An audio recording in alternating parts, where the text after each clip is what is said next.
Welcome back. Chapter 9. 15 minutes, the guard said. Sydney nodded and looked back at Grace. If I can frame it correctly and explain away the doubts and misinformation about Allison and Daniel, I can imagine your love story with Julian making up the early narrative of the documentary. I can see this pulling the audience onto your side, but eventually, the guts of the film will delve into Julian's murder. I'll have to present the case against you, Grace. Before I can refute the claim or highlight any inconsistencies, I'll need to show the audience everything that convicted you, all the evidence. I understand, Grace said. The problem is, there's a hell of a lot to show. The print that puts you on the bluff, the blood in your room, the cleanup. Grace exhaled and shook her head in defeat. I just want the opportunity to tell my side. When viewed only through the lens the detectives offer, even I wonder how so much evidence could exist against me. But please remember that everything about this investigation was tainted, from the collection of evidence to the analysts, from the physical evidence to the DNA evidence to the proposed motive and methods. Sydney, it's all contrived. It was wrong then and is still wrong today, 10 years later. The detective did exactly what they trained not to do. They picked a suspect first and then looked for evidence that supported their theory. And the problem with investigating a crime in that manner is that any evidence that they came across that didn't support their theory was ignored and discarded. Sydney nodded. She paused before she spoke again. But the murder weapon, Grace, it's a sticking point for me and likely will be for the audience. The Girl of Sugar Beach pilot episode based on the interview with Claude Pierre.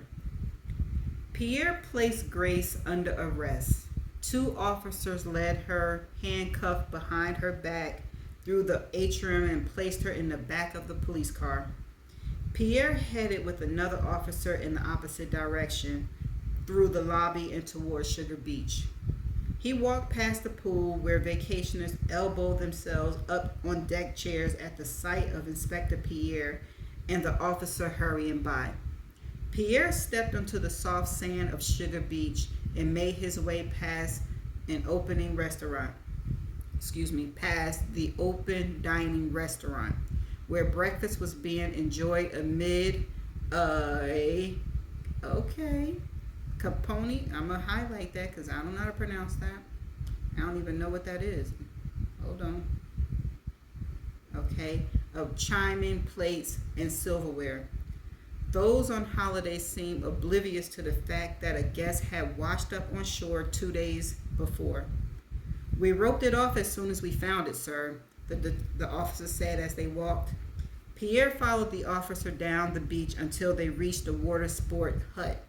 Yellow tape blocked the entrance of the freestanding structure, which consisted of a palm thatched roof that sat atop 4 stucco walls. Beige towels surrounded the shack, offering a break from the sand. It was here that guests rented all sorts of water sports equipment, snorkels and fins, boogie boards and volleyballs. Because of the calm waters off of Sugar Beach and the protected location of Pistons Bay, stand-up paddleboarding was a popular attraction. A long row of yellow paddleboards stood in the sand to the side of the hut. What did you find? Pierre asked. The young officer offered a pair of latex gloves which Pierre slipped over his hand as he entered the hut.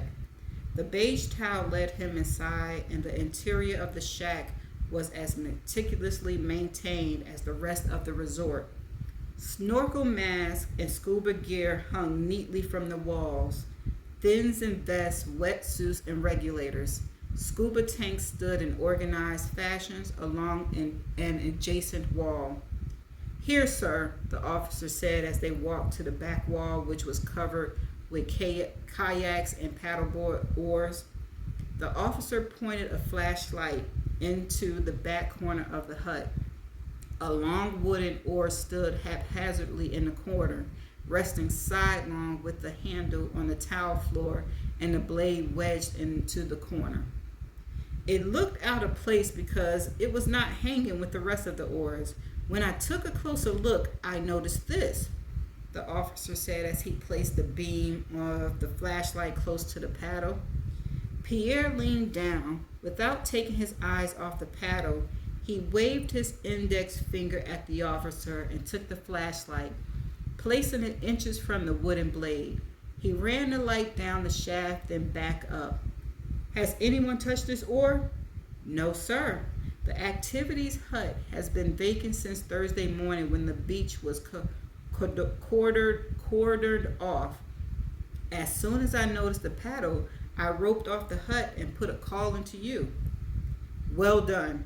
Get the crime scene men back down here." As the officer hurried from the bluff, Pierre continued to stare at the speckle of blood that covered the blade of the paddle. A clear plastic tube preserved the wooden paddleboard oar as if it were on display at a museum. It rested next to Dr. Mundy as he stood at the autopsy table. He was finishing the post-mortem of a St. Lucia's man killed the night before during a drug deal gone awry. "Is it possible?" Pierre said. "Possible?" Dr. Mundy said as he momentarily stopped his work to stare at the preserved oar. "Yes, it matches the nature of the fracture, a blunt, heavy object that could be swung at low to medium velocity. But I need to take measurements to see if the blade matches the size of the shape of the skull fracture." "Emmanuel," Pierre said, getting the doctor's attention by addressing him by his first name, "I understand the methodology you must use to confirm my suspicions. I also know that will take some time, of which I'm very short. What I'm asking you today is if you think this paddleboard oar could have been, not if it was for certain, but if it could have been used to strike Julian and cause his head trauma." "Perhaps," Dr. Mundy said, still scrutinizing the plastic tube with his hands, while his hands were frozen mid-stir above the body in front of him. "But from here, the size of the blade doesn't match what I remember about the fracture." "His blood is on the blade, Emmanuel. DNA will prove that it is a match," Pierre said. "You've made me aware of that fact, Claude." Pierre looked across the hold on one second. That's another word that I know it, but I need to know how to pronounce it. Okay, I know. It's mortuary. Pierre looked across the mortuary at the door, then back to Dr. Mundy. "I need this, Emmanuel," he said in a controlled voice. "I have pressure on me to get this under control quickly. I need you to tell me this oar caused the skull fracture." "You're asking me, while I have a different body on my table, to confirm that this oar caused the skull fracture in the Chris case? My initial instinct is only that it's possible. I need to run the test and perform my analysis. I'll need to pull the body from the cooler and have a closer look." "When?" "I'll be done here in an hour."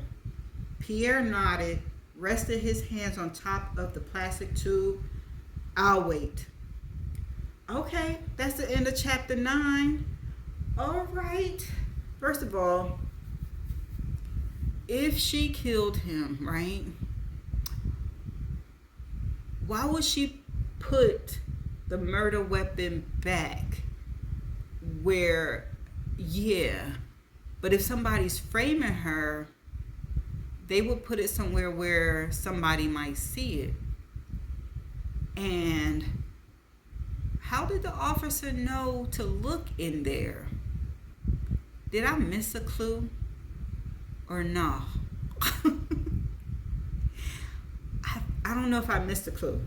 Okay, did I miss a clue, y'all? Y'all let me know. There was one word that I don't know, never seen before, don't know if I pronounced it right, and don't have the definition. So please hold for the definition video. Okay, the word is spelled Cacophony, and this is how it is pronounced. Cacophony.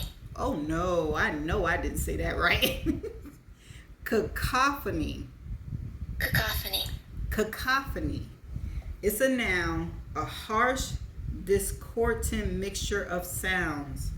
Cacophony. Okay, so I'm going back to where it was in the chapter, and where's the beginning? Pierre stepped onto the soft sand of Sugar Beach and made his way past the open dining restaurant where breakfast was being enjoyed amid a cacophony of chiming plates and silverware.